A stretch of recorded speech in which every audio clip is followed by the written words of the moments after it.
Watches have no battery, microchip, or circuitry. Watch parts are machined to near perfection at microscopic sizes and tolerances, and can produce accuracy within 2 to 3 seconds per day. Let's take a high-level view before diving into specific parts. Power is stored in the mainspring and released in reliable increments by the escapement assembly. The gears that connect the mainspring and escapement turn at various speeds, allowing the watch to tell time. Now let's look at each section in depth. The mainspring. The mainspring is a thin, nearly foot-long strip of hardened metal coiled into a spring and contained by the mainspring barrel. It's connected to the winding pinion at one end and the mainspring barrel at the other. The winding pinion moves independently of the barrel. A connected ratchet wheel and click assembly allows the pinion to rotate in only one direction, keeping the spring from unwinding and ensuring that spring power can only exit through the barrel. The wheel train. The wheel train drives time-keeping hands and associated wheels. The center wheel is driven by the mainspring barrel and rotates once per hour. It holds the minute hand, and its 60-minute journey is often divided up into minute marks on the watch face. The third wheel flows power through to the fourth wheel. The fourth wheel rotates once per minute in incremental ticks and holds the seconds hand. Again, marks on the watch face can make it easier to see how many seconds have passed within one full minute-long revolution. The motion works. The motion works allows watch hands to be freely rotated for time setting and also performs a 12-to-1 speed reduction for the hour hand. Since the center wheel and minute hand rotates once per hour, the hour hand needs to make a much slower journey, completing a full rotation once every 12 hours as it passes by hour marks on the watch face. This speed reduction is achieved as power flows from the cannon pinion, through the minute wheel, to the hour wheel.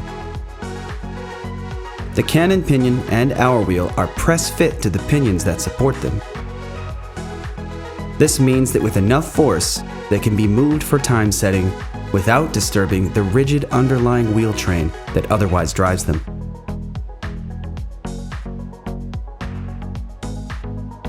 The escapement and balance wheel.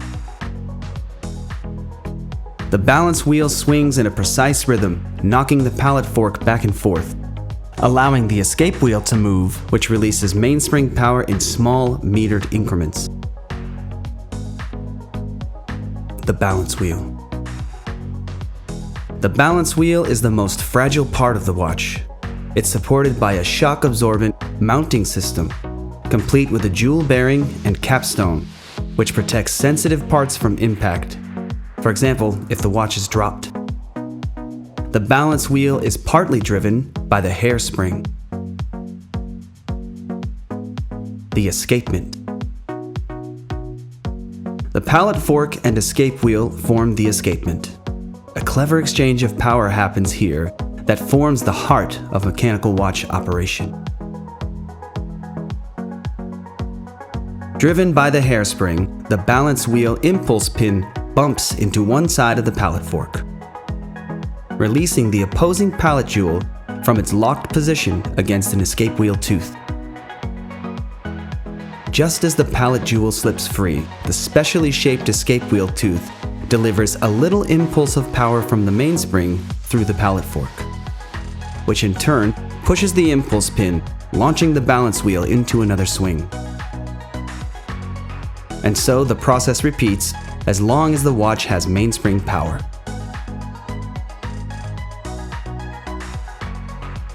The hairspring has regulator pins to adjust the active length of the spring.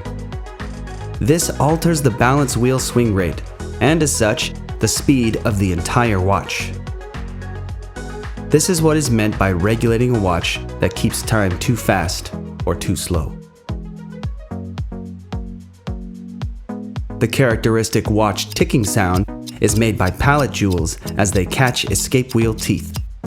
Each incremental escape wheel rotation is called a beat. A common watch beat rate is 21,600 beats per hour, which is 6 beats per second.